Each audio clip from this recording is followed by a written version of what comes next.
Boa noite, irmãos. Louvamos ao Senhor por mais um tempo aqui na sua casa, neste domingo, 14 de julho de 2024, na Igreja Voz Bíblica. E hoje nós vamos falar de um tema muito importante. Antes, dando boas-vindas ao irmão Rômulo, estava com uns diazinhos que a gente não via ele, seja bem-vindo. O nosso assunto tem a ver com culto, louvor e adoração. Existem dois tipos de culto: o culto racional ou o culto místico. Existe apenas duas formas de louvor: o louvor racional e o louvor místico.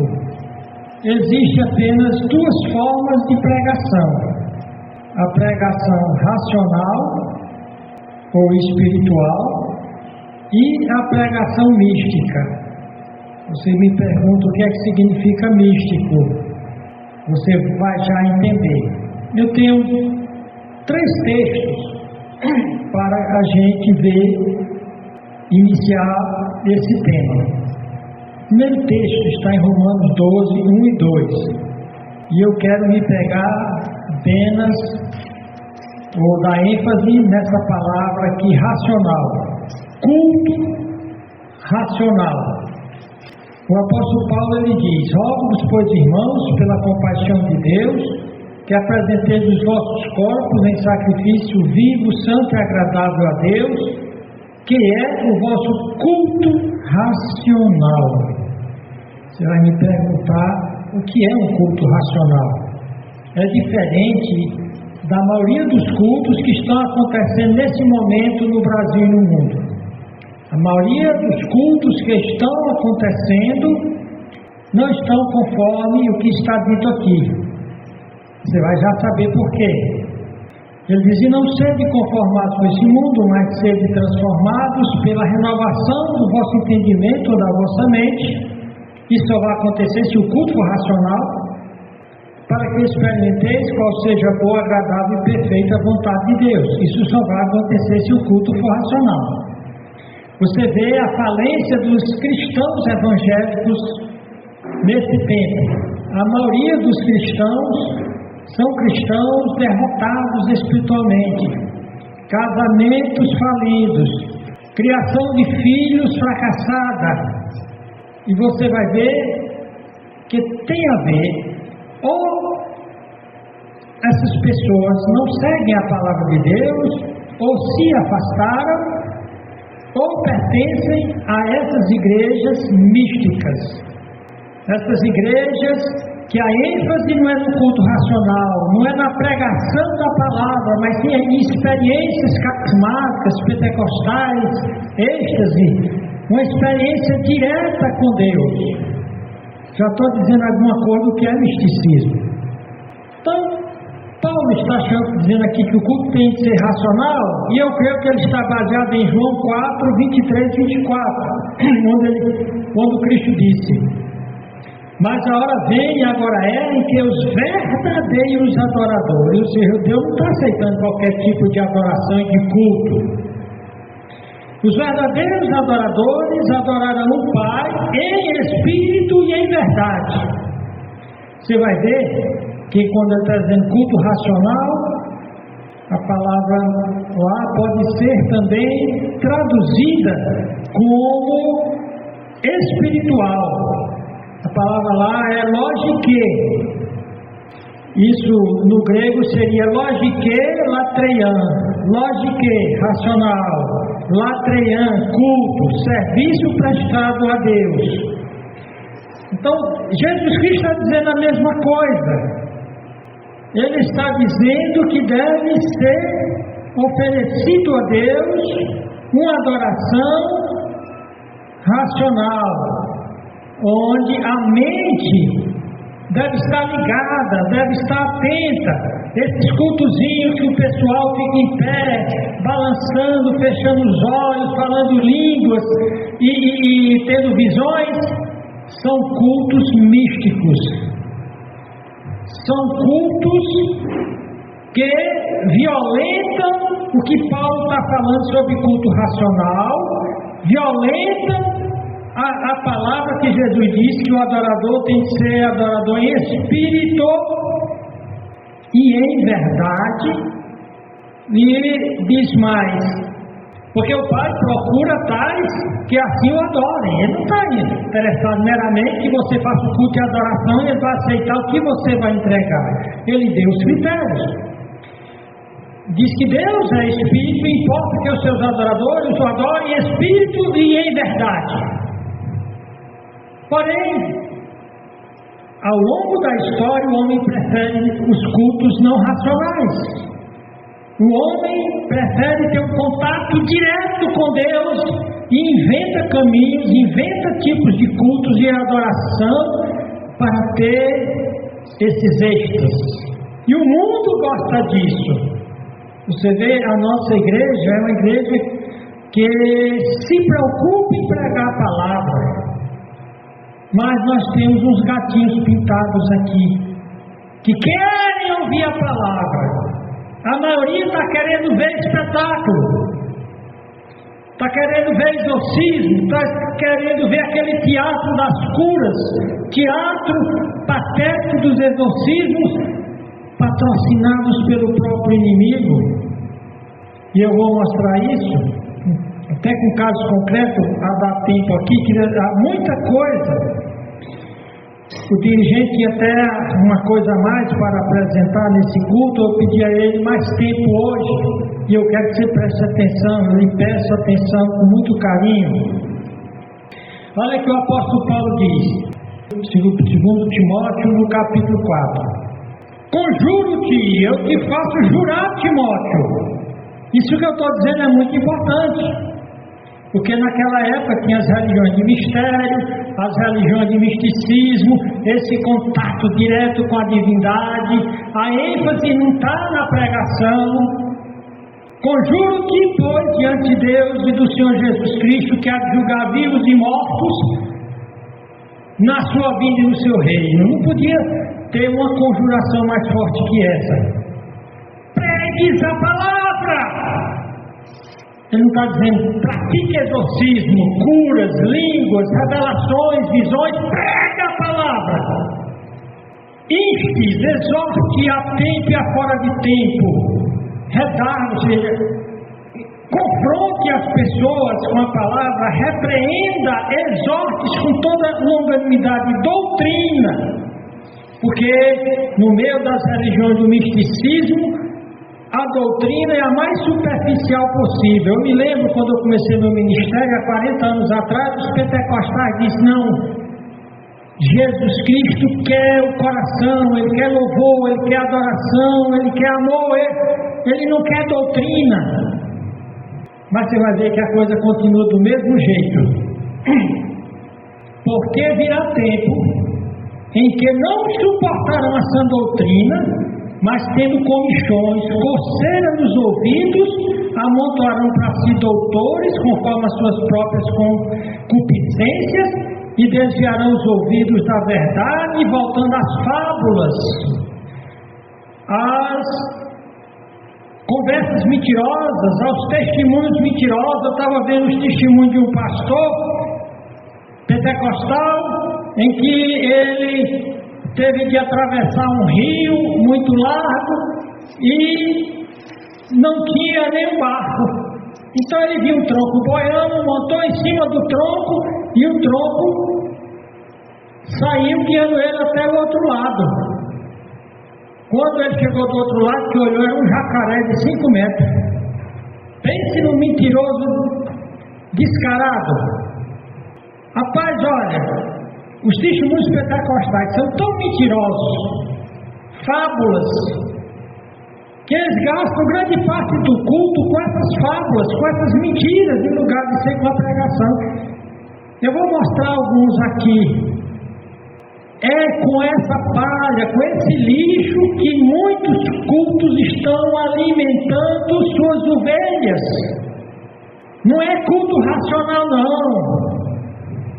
Então diz aqui, porque virá tempo em que não sofrerão a sã doutrina, mas tendo comichão nos ouvidos, amontoarão para si doutores, conforme as suas próprias concupiscências, e desviarão os ouvidos da verdade, voltando às fábulas, às histórias, aos testemunhos em lugar da pregação, às danças litúrgicas, às orações em que não são baseadas em uma conversa com Deus. Não, você tem de anular sua mente, você tem de ficar calado, você tem de ir para a igreja, e eles colocam um fundo musical, você leva um travesseiro, você leva lençol, e você fica lá, esperando que uma voz fale com você, comichão nos ouvidos. Porém Paulo diz: tu ser sóbrio. Essas coisas aí é para quem está embriagado com o engano do misticismo, para esses que não suportam a sã doutrina, esses que não querem que se pregue a verdade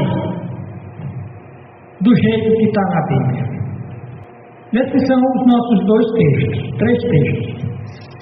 Um diz: apresenta a Deus um culto racional. O outro diz: em espírito e em verdade. E o outro diz: prega a palavra, prega a sã doutrina, quer queiram, quer não, quer gostem, quer não. E muitos não vão querer ouvir, porque tem coceira no ouvido, quer ver historinhas de pastor pilotando a jacaré em rio. Pastor Jotinho, o nome dele, que inclusive morreu esse mês.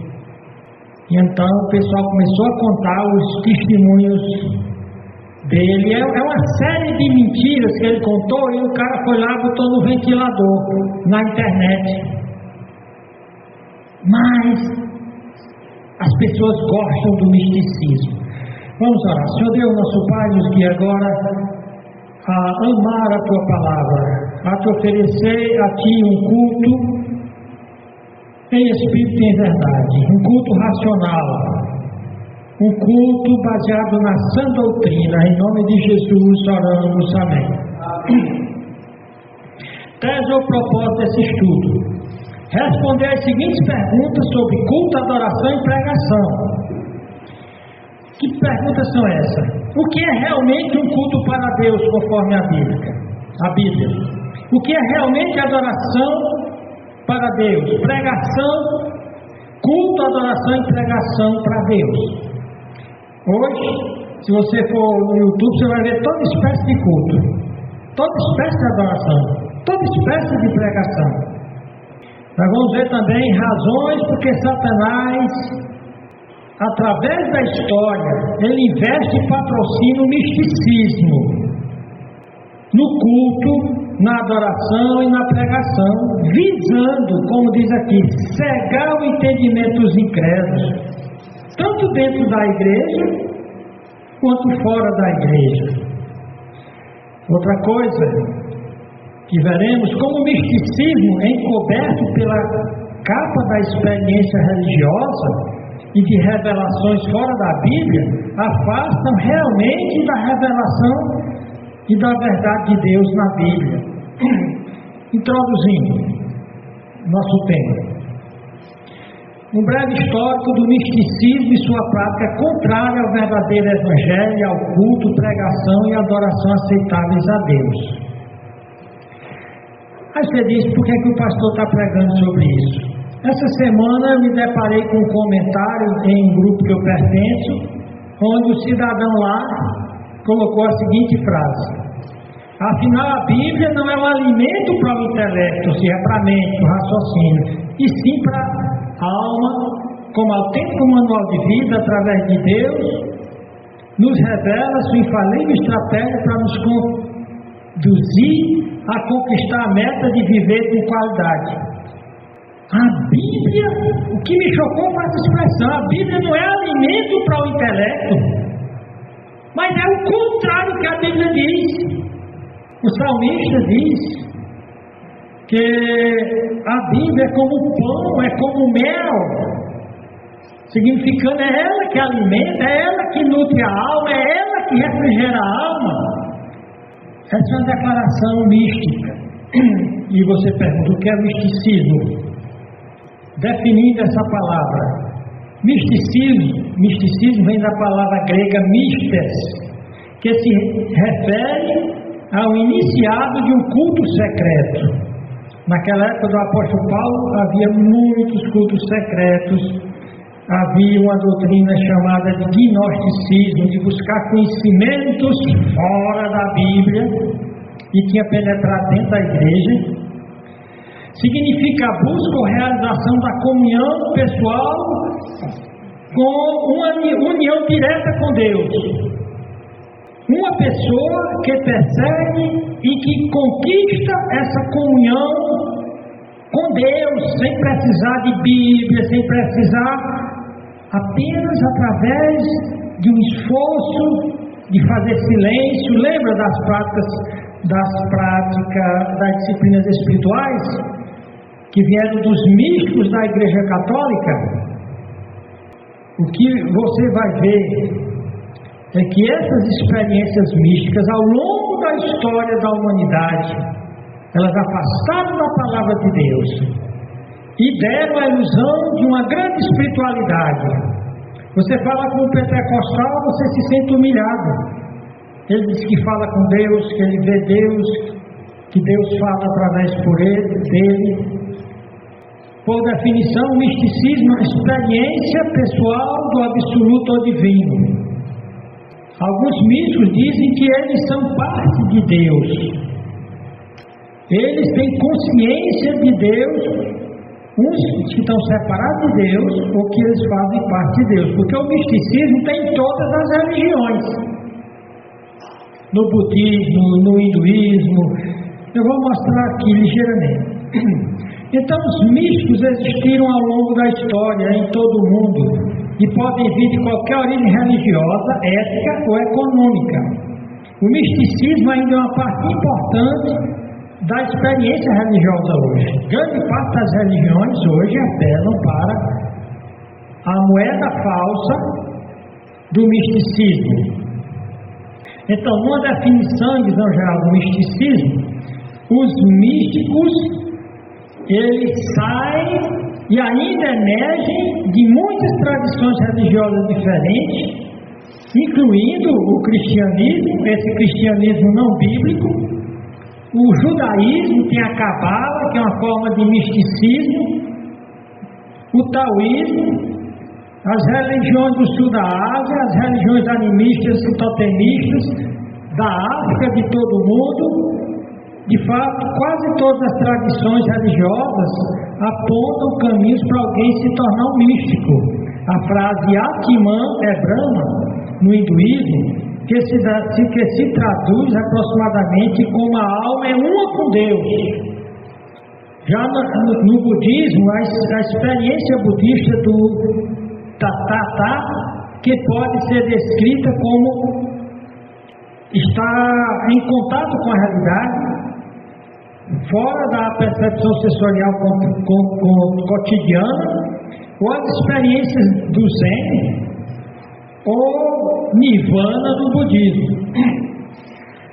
As experiências cabalísticas judaicas das sefirotes, ou aspectos de que Deus, quando compreendidos, podem trazer revelações, insights extraordinários sobre a criação divina. Experiências xamanísticas, aqui entra bruxaria e feitiçaria, espiritismo, com espírito ou conexão com o divino em relação com curas, interpretação de sonhos.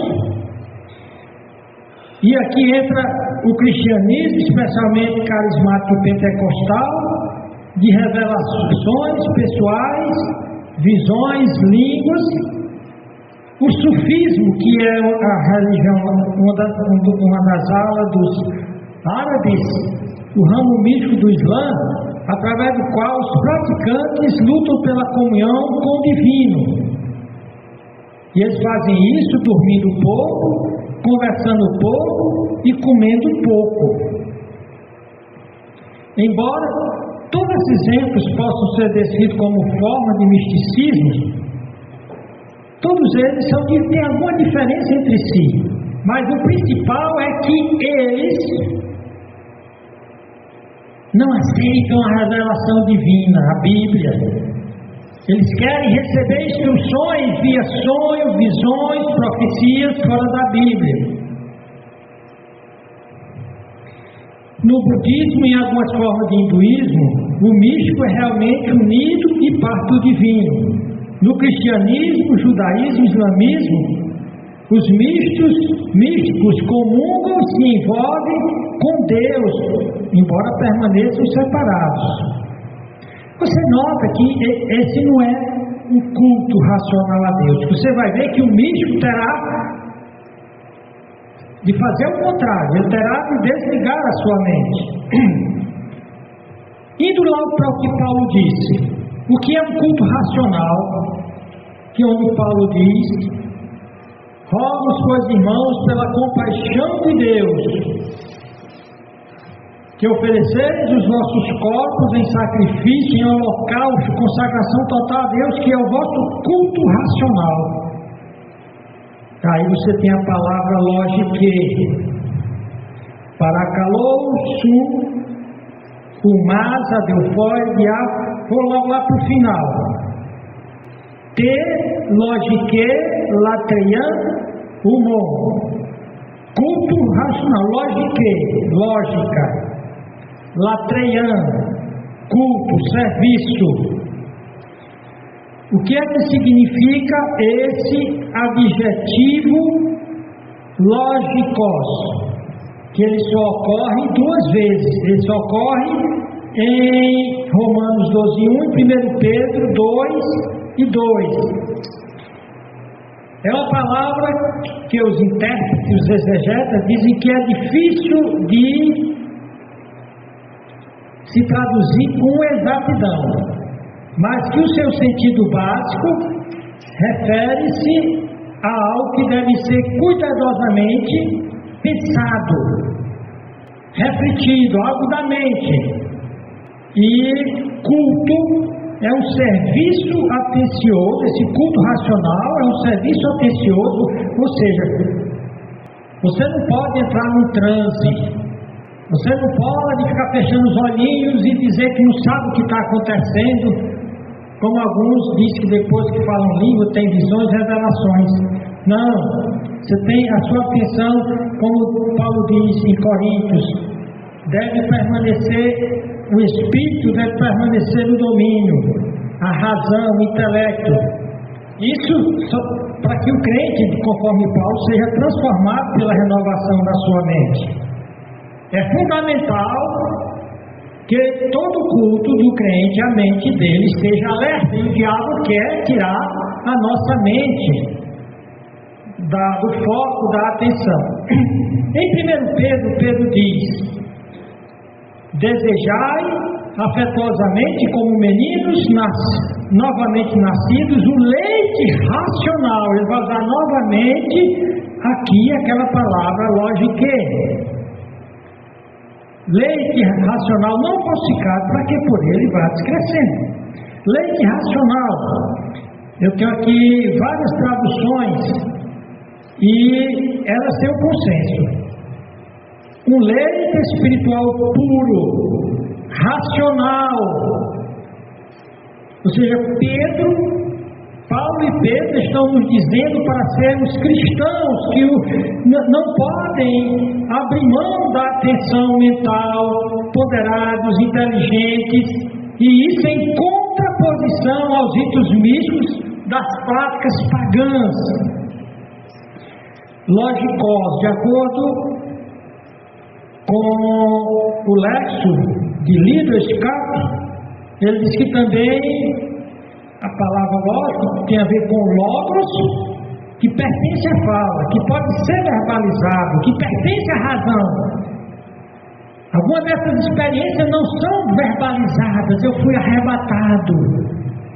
Nós vamos ver aqui turismo no céu e no inferno. Crentes que estão dizendo que estão sendo arrebatados e vão ser levados lá e viram o céu. Outros, teve a Mary Baxter, ela foi arrebatada, passou 10 dias no céu, depois foi arrebatada, passou 30 dias no inferno. Isso é um misticismo pentecostal, é igual o jacaré do pastor Joquinha. É tão verdade quanto o jacaré do pastor Joquinha. Então, essa é a qualidade que costuma distinguir os seres humanos dos animais ou das experiências místicas. Os humanos são racionais, são logicóis. E os animais são alogicóis, sem razão, porque eles não podiam articular fala como os seres humanos.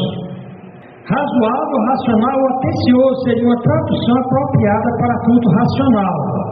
Quando você se rende a Deus e clama por sua misericórdia, você deve prestar a Ele um serviço racional. Qualquer outra coisa seria irracional, seria algo não aceitável por Deus. Tem um autor que ele diz, qual é a tradução exata de logiqueio? Ele diz, trata do poder da razão. O espírito, a coisa principal do espírito é a razão. O que controla tudo é a razão, é o raciocínio. Mesmo, e essa razão, esse raciocínio não tem nada a ver com estudos em academias, cursos. Os discípulos de Jesus Cristo, eles eram simples, pescadores, pastores, trabalhadores rurais, e Paulo diz, adorem a Deus racionalmente. Todos vocês são diferentes dos animais. A vocês foi dada uma razão. É a principal coisa que nos diferencia dos animais, que é a principal faculdade do Espírito. É essa razão que aqueles que têm pós-graduação, têm curso de faculdade, são bem preparados, eles se acham muito sabidos, mas Deus diz, vocês são igual aos animais. Em Romanos 1, 18 a 22, Deus diz, porque do céu se manifesta a ira de Deus sobre a impiedade e injustiça dos homens, que detêm a verdade e injustiça, porque o que de Deus se pode conhecer, nele se manifesta, porque Deus o manifestou, porque as suas coisas invisíveis, desde a criação do mundo, tanto o seu eterno poder como a sua divindade, se entende claramente, se vê pelas coisas que estão criadas. Isso é usar a lógica, isso é usar a razão, de ver o que está posto. O mundo que está posto aí não poderia surgir do nada sem uma inteligência, para que eles fiquem inexcusáveis. E Deus diz, porquanto tendo conhecido a Deus, não glorificaram como Deus, nem lhe deram graças, antes em seu discurso se desvaneceram com suas filosofias furadas, suas filosofias religiosas, suas filosofias baseadas em lógica, que hoje existe uma lógica chamada paraconsistente, que viola as regras básicas da lógica, e o seu coração insensato, doido, se obscureceu, dizendo-se sábios, se tornaram-se loucos. Então, nós nessa introdução só estamos começando a mostrar o que é um culto racional, logicon. O apóstolo Paulo está aconselhando os cristãos a usarem esse poder maravilhoso, esse dom maravilhoso da razão que o diabo quer tirar de nós. Usar as habilidades do pensamento dadas por Deus para discernir as filosofias e ensinamentos que não estão em harmonia com as Escrituras, para que nós não tomemos decisões tolas. Lógico que o crente tem de ser inteligente. Aí você diz, então essa é a instrução para os cristãos? Três grandes mestres da Bíblia, Jesus Cristo, o apóstolo Paulo e o apóstolo Pedro, dizem claramente, ofereçam um culto racional a Deus. Cristo diz, ofereçam uma adoração racional, espiritual e espírito em verdade. E Pedro diz, alimente a sua alma com um leite racional. Não é uma experiência mística, falando línguas, pulando, usando música psicodélica para entrar em transe, não. Esse oba-oba que você vê nas igrejas pentecostais. No cristianismo, o misticismo entrou de sola na Igreja Católica, porque a Igreja Católica surgiu com Constantino. Até Constantino a Igreja era perseguida por Roma, pelos romanos, a Igreja era tudo menos romana. Mas Constantino, querendo unir o Império com a liga, a cola do cristianismo, ele adotou a religião cristã e paganizou a Igreja cristã com o misticismo. E desde o início a Igreja Católica foi se afastando da pregação da palavra de Deus, foi trocando o púlpito pelo altar do sacramentalismo, o sacramento da missa, onde o padre faz a mágica de transformar a hóstia em Cristo. Então, a ênfase não era na palavra, era no misticismo, era no sacramentalismo. E quando nós chegamos no nosso tempo, o misticismo católico é aflorado, especialmente através das aparições da Virgem Maria. Vários santuários têm sido levantados no mundo todo, aonde a Virgem Maria apareceu. Os mais conhecidos, o Santuário de La Salette, em 1846, o Santuário de Lourdes, onde dizem que ela apareceu, em 1932, e a Aparecida, onde diz que a imagem dela se perdeu e os pescadores encontraram. O ex-padre Aníbal Pereira Reis conta toda a história da fraude de Aparecida, conta a fraude das aparições de Maria em Fátima, mas eu não vou entrar aqui agora. Então, em cada santo, é uma maneira da Igreja Católica manter o catolicismo vivo através do misticismo. As atividades no Santuário de Lourdes, lá na França, em honra a Maria, é intensa. É dito que em 1980 ocorriam aparições quase diárias da Virgem Maria, na Iugoslávia. E qual é o propósito dessas aparições de Maria? Transmitir informações sobre tremendos sofrimentos que a humanidade terá de enfrentar nesses últimos dias. Ou seja, as profecias que a Maria deu não contribuem nada, não revelam nada. As aparições de Fátima tiveram a finalidade semelhante, comunicando a predição de uma Segunda Guerra Mundial e os tempos angustiosos que viriam em seguida. De que se viu essa aparição em Fátima? Então você nota que no cristianismo a grande fonte de misticismo é, por um lado, a Igreja Católica e, semelhantemente a ela, as igrejas pentecostais e carismáticas. E interessante é você ver o que acompanha essas experiências místicas de aparições. Lá são ditos de que pessoas são curadas, luzes espetaculares são vistas, ou seja, o engodo dos milagres e das profecias. Você nota que tudo isso afasta da Bíblia, lembra? Sentindo coceira nos ouvidos, não suportaram a pregação. Eles preferem ver essas fábulas, essas mentiras. A Bíblia condena as experiências místicas.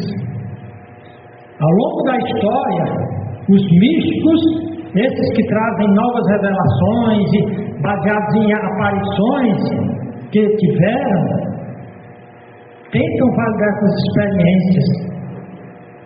Mas o que se percebe é que nunca nenhuma delas foram válidas. São cheias de fraudes, de ilusões. Para o cristão que acredita na suficiência bíblica, onde o apóstolo Paulo diz que toda a Escritura, toda a Bíblia é útil para ensinar, repreender, corrigir, educar na justiça, para que o homem de Deus seja perfeito e perfeitamente habilitado para toda boa obra. Para o crente que acredita que ele não precisa de experiência mística, ele não precisa entrar em transe, ele não precisa de profecia fora da Bíblia, pois há uma maldição para quem acrescenta qualquer profecia depois de Apocalipse. Há uma maldição, e Paulo diz que mesmo vem um anjo do céu trazendo nova revelação, novo evangelho, nova profecia, deve ser considerada anátema. Então, o cristão que acredita na suficiência da Bíblia, essas experiências místicas de falar com Deus, de ver Deus, de fazer turismo no céu, de fazer turismo no inferno, eu vou citar alguns casos aqui. Elas devem ser rejeitadas como inúteis e um laço de Satanás para desviar da verdadeira palavra de Deus. O misticismo é do paganismo, e o cristianismo que se envolve com misticismo nada mais é do que uma versão invernizada de cristianismo. E os pentecostais se acham os reis da cocada preta, os peritos em espiritualidade, mas eles são uma versão diferente do misticismo católico. Eles oferecem não um culto racional, mas um culto não bíblico. Nós vamos ver isso. Nós já vimos aí que o cristianismo ele se baseia na pregação, no estudo da Bíblia. Que o misticismo é a crença em que eu tenho de ter uma experiência pessoal com Deus. Deus me revelando, Deus me falando o que eu preciso saber. Para que eu possa adiantar o assunto, nós vimos misticismo no paganismo, misticismo no catolicismo e agora o misticismo do movimento pentecostal carismático. Se você pesquisar isso, você vai ver que o fundamento do movimento pentecostal carismático é que a mente humana, o intelecto, o pensamento lógico não tem valor quando se trata de Deus. Eles até estudam a Bíblia na escola dominical, mas na hora do culto eles querem novas revelações, eles querem testemunhos de visões. Eles dizem que se você quer ter uma espiritualidade profunda, quer conhecer a Deus profundamente, você quer conhecer as coisas ocultas de Deus, você precisa se unir à divindade em experiências místicas. Para isso você tem de simplesmente desligar a mente. E eu vou mostrar aqui grandes líderes pentecostais dizendo isso. Inclusive aquele que disse que aquele texto onde eu li, que diz que não é que a Bíblia não é para alimentar a mente, se diz apóstolo. Então, misticismo, os perigos mortais de confiar na experiência sobre ou em contraposição à autoridade bíblica. Justin Peters, ele dá a seguinte definição de carismatismo: é a crença que a união com a divindade ou a realidade última pode ser alcançada através da contemplação e da experiência subjetiva, e o conhecimento divino é inacessível através do intelecto humano. Ou seja, eu não vou conhecer realmente a Deus só estudando a Bíblia, pelo amor de Deus. Eu preciso ter essas experiências carismáticas. Então, o que o movimento carismático sustenta é a mesma coisa que o misticismo pagão, católico, sustenta. Aí você diz: prova, pastor. Quem já ouviu falar em Joyce Meyer? Joyce Meyer é uma pastora pentecostal norte-americana e ela tem um monte de livros traduzidos no Brasil. É uma pregadora carismática. Olha o que a Joyce diz. Ela diz: pare de tentar se apoderar de Deus com a cabeça. Não é com a cabeça, é uma coisa do coração. Você tem de ver o que está em seu coração. Assim que você entrar, então, a questão das emoções, você vai. Se você entrar com raciocínio, olha o que ela diz. A Joyce Meyer, que é a pastora de milhões de pentecostais, pastora no sentido virtual. Ela tem uma grande igreja nos Estados Unidos, mas um monte de gente segue ela pela internet. Ela diz que não vá. Ela está dizendo o contrário que Paulo, que Cristo e que Pedro disseram. Não é com a cabeça, não é com raciocínio, não é com lógica latriana, não é culto racional. Ela diz claramente que se você tentar conhecer Deus pela razão, você não vai conseguir ter fé. Joyce Meyer nos diz que temos que ver o que está em nosso coração. Porém, Jeremias diz que o nosso coração é desesperadamente enganoso e que nós não conhecemos. Provérbios 28 e 26 diz: aquele que confia em seu próprio coração é um tolo. Então essas experiências pentecostais são baseadas nessa ideia aqui, de que não é com a razão, não é com a doutrina. Por isso que diz: não suportarão a sã doutrina e se cercarão de mestres. A grande mestra Joyce Meyer. O coração é enganoso, a Bíblia diz: ele vai nos enganar. Não é apenas, ela está usando o coração aí no sentido apenas de emoções. Jesus Cristo diz em Mateus 22, 37, diz aqui, Jesus disse: amarás o Senhor teu Deus de todo o teu coração, de toda a tua alma e de todo o teu pensamento. Então meu pensamento, minha razão, me faz amar a Deus, e só se ama o que se conhece. Paulo ainda diz em Filipenses 9: peço isto, que o vosso amor cresça mais em ciência e todo conhecimento. Novamente, não é experiências místicas. O pastor Benny Hinn, que a música é bem ruim, e que depois revelou que os milagres que ele fazia era pilantragem. Ele pegava o paletó e jogava assim, e todo mundo caía. Era uma experiência mística de cair no chão. Depois ele mostrou a manipulação psicológica. Joyce Meyer diz: não use a cabeça, não use a razão. Pedro diz: se você quer crescer no conhecimento de Deus, use a cabeça, use a doutrina. É uma tragédia, então, que a maioria dos cristãos da nossa época adotem a doutrina carismática. Algumas pessoas perguntam: por que os pentecostais carismáticos cresceram tanto? Eles são milhões, bilhões.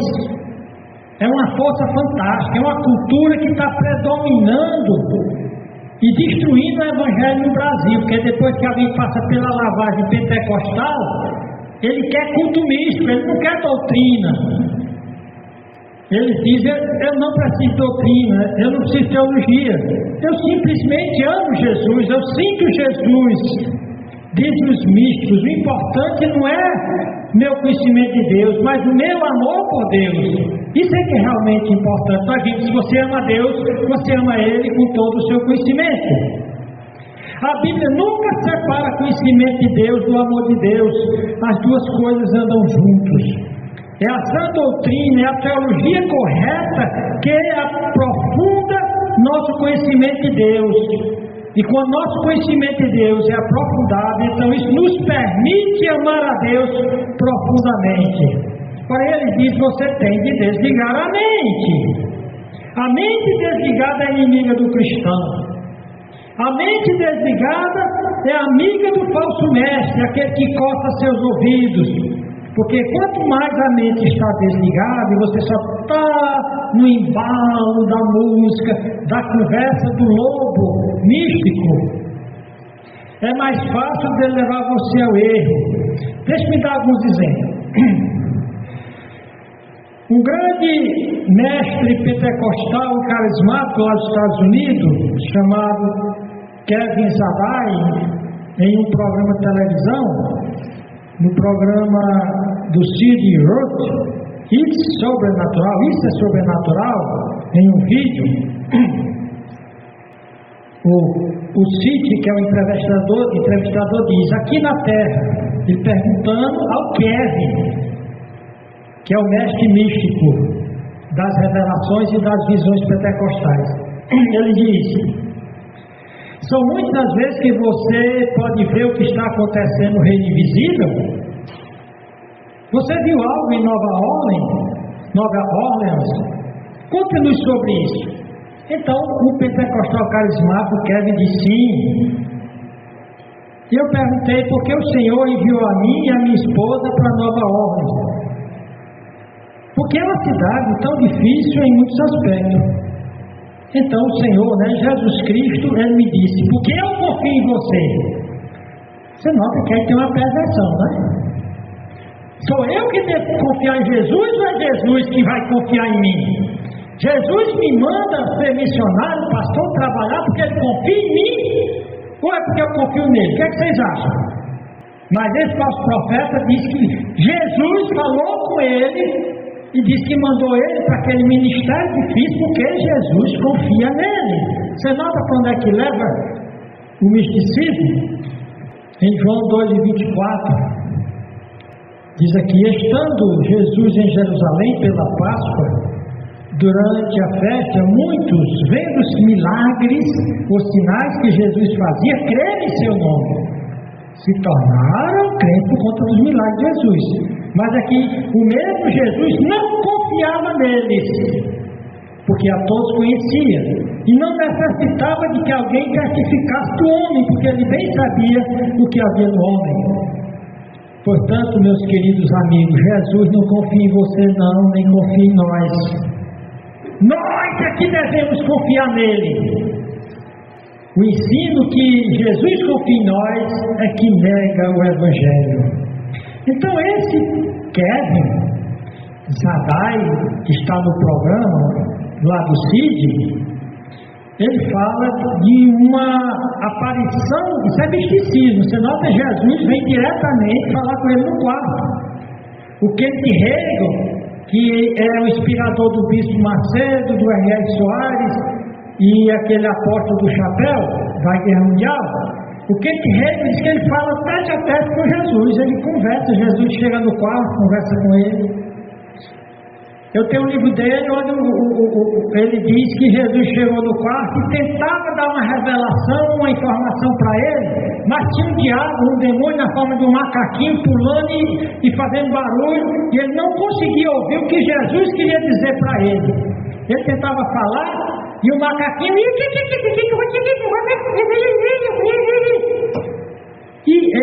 Kenneth Hagin, o pentecostal, o grande mestre dos pentecostais lá dos Estados Unidos e daqui do Brasil, pelo menos daquela parte que é chamada da teologia da prosperidade, ele disse que ficou impaciente.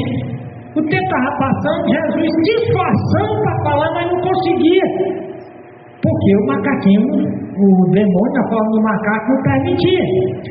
Então Kenneth Hagin diz, eu perdi a paciência e pro seu demônio de lá. Aí, olha o que o Kenneth Hagin disse, Jesus me disse, se você não tivesse feito isso, eu não poderia. Percebeu? Para onde é que leva o misticismo? Para onde leva a petulância, a blasfêmia desse infeliz que inspira o pessoal da Igreja Universal, da Igreja Mundial, da Igreja Internacional da Graça. E o Kevin? A visão do Kevin. Cid diz, então, Jesus te visita e te ensina a tocar, mas que tipo de sax Jesus tinha? Você nota que o cara diz aqui que Jesus, ele toca sax, que é um instrumento de sopro, e Jesus chega lá no quarto dele com o sax. Aí então o entrevistador, é um programa sobre coisas sobrenaturais, O Cid pergunta: Jesus te visita e te ensina a tocar sax, mas que tipo de sax Jesus tinha? Aí o Kevin: foi interessante, porque existem vários tipos de sax, e esse tem uma surpresa. Aí o Cid, o entrevistador, diz: eu acho que em termos de um sax que é meio curvo. Aí o Kevin diz: sim, e eu tenho todos eles, mas esse que Jesus tinha em particular era um sax soprano, era um lindo sax dourado, e eu estava dormindo na hora e ouvi alguma coisa. Então quando eu acordei, ele estava ali, Jesus estava ali do meu lado, e ele tinha esse sax em suas mãos tocando sobre mim. Você sabe, porque ele canta canções de libertação sobre nós. Então você percebe o que é que o pentecostal gosta de ouvir? Esse tipo de fábula, de conto da carochinha. Portanto, nós estamos... Então, esse Jesus que o Kevin recebeu a visita, vocês acham que era o Jesus que está no céu?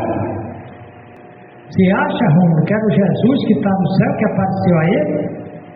Que apareceu a Kenneth Hagin? Esse Jesus é um engano. E essa é a doutrina dominante no movimento carismático pentecostal. Eles acreditam na continuidade dos dons carismáticos apostólicos que cessaram na igreja primitiva. As revelações e profecias que Paulo diz que havendo ciência ou revelação, cessaria as línguas, profecias passariam, línguas cessariam, mas eles estão atrás disso. Por que elas estão atrás disso? Por que elas vão para a igreja? Não é para ouvir a sã doutrina, não é para ouvir uma mensagem como essa.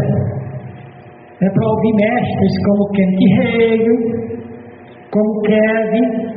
E sobre turismo no céu, eu estou falando aqui a você o que não é um culto racional. O culto não tem essas coisas, é irracional, é a logicon, não é logicon. Turismo no céu e até no inferno pela via do misticismo pentecostal. E tem um monte de livros e filmes baseados. Bill Johnson, quem primeiro cunhou esse termo turismo no céu. Muitos pentecostais afirmam ir para o céu frequentemente. Ir para o céu se tornou um grande negócio, porque o cara vai para o céu, conta a história dele no livro e fatura. Aí a indústria cinematográfica faz um filme sobre a experiência pentecostal dele, o cara fica rico. Então eles escrevem livros. O Don Piper escreveu o livro 90 Minutos do Céu, se tornou filme evangélico. Jesse Duplantis e Bill Weiss, ele foi para o inferno, não para o céu. Depois Kevin Zadai, Maribex afirma ter estado no céu e no inferno. Baxter disse que passou 10 dias no céu e 30 dias no inferno. E ainda tem gente que acredita. A Bíblia contradiz essas experiências. Por que é que nós podemos dizer que esses místicos pentecostais não foram nem no céu e nem no inferno? Primeira coisa, que eles chegam contando o que viram.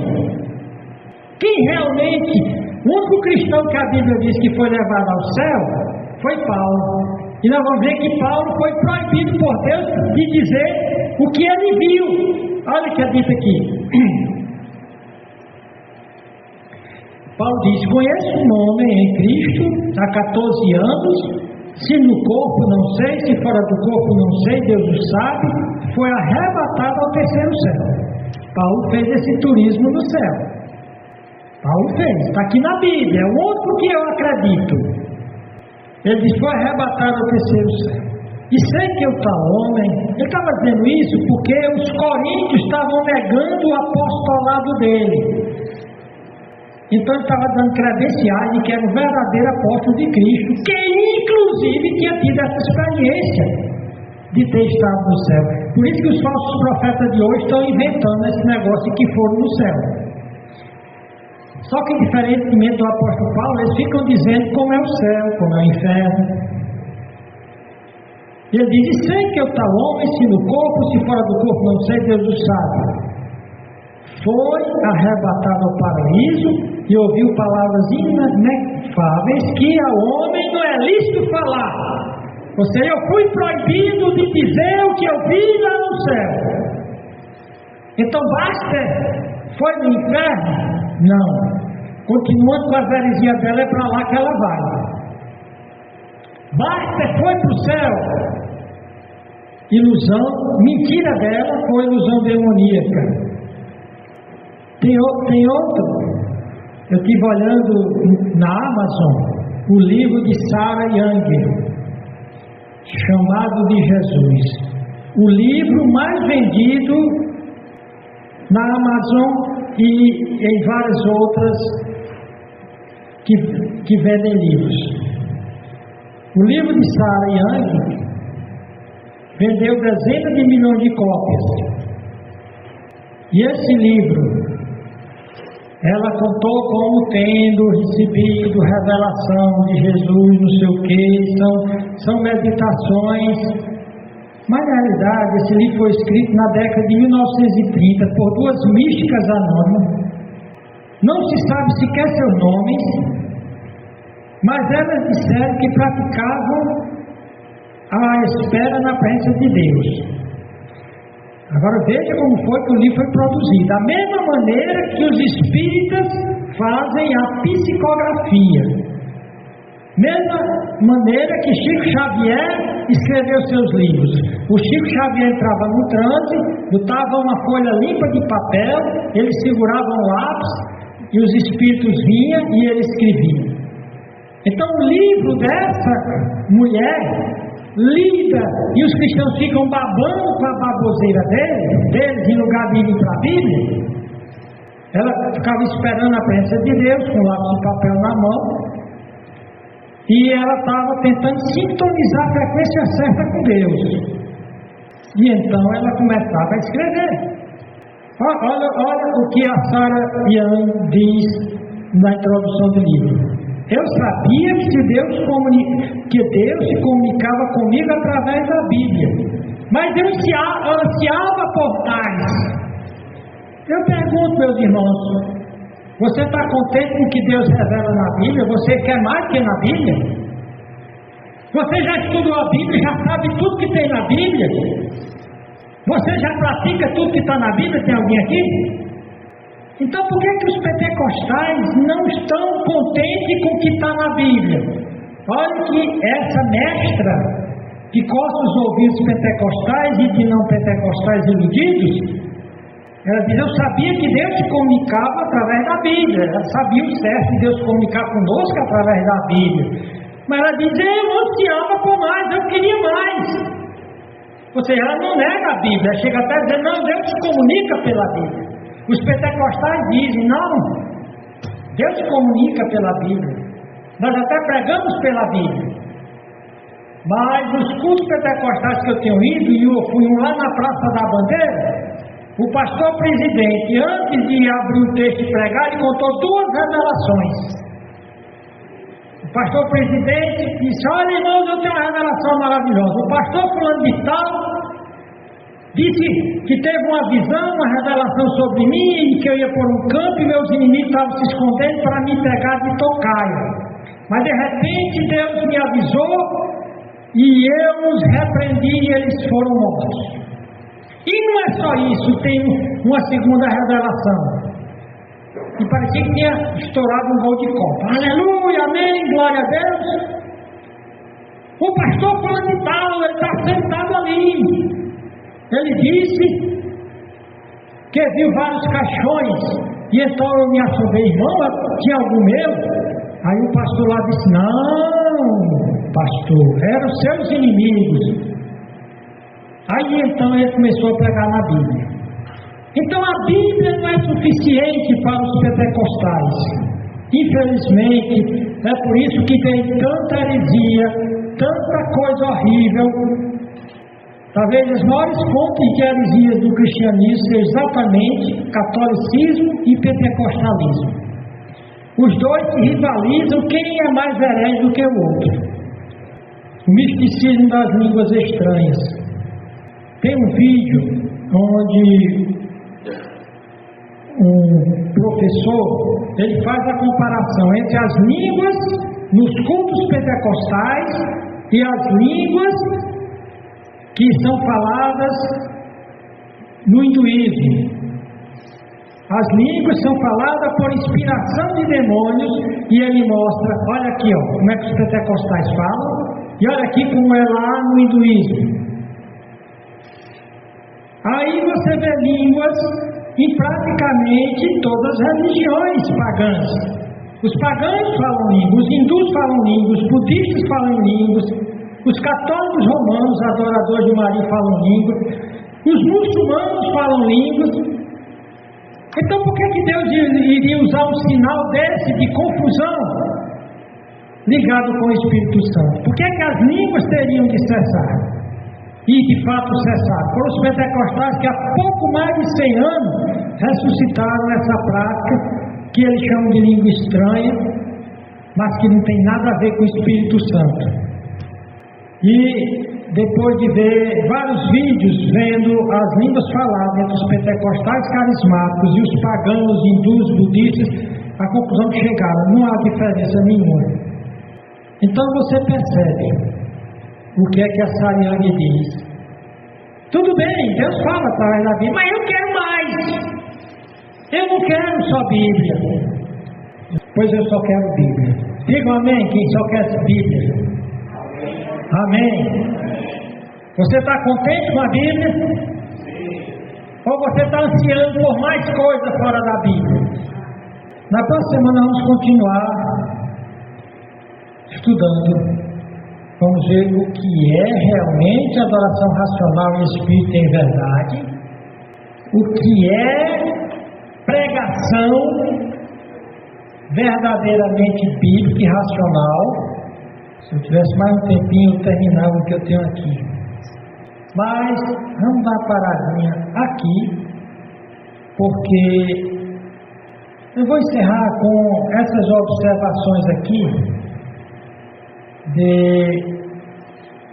da revista alemã Infovel. Ele diz, enquanto a música, esse aqui camarada, ele conta a sua experiência no mundo pentecostal. Ele foi pentecostal há algum tempo, depois saiu, depois de entender que grande parte das experiências não passavam de uma fase. Ele diz que o ambiente é todo preparado para produzir essas experiências místicas, fora da Bíblia e fora do contexto racional. Então, Joseph D. Astley, na revista alemã Infovel, ele diz, enquanto a música inunda o edifício, duas fileiras de ministros e porteiros se alinham para formar o chamado túnel de fogo, dando as mãos enquanto pretendem transmitir o fogo do Espírito aos participantes da conferência que passam pelo túnel. Muitos caem no chão em êxtase frenético ou tropeçam desnorteados em seus pés.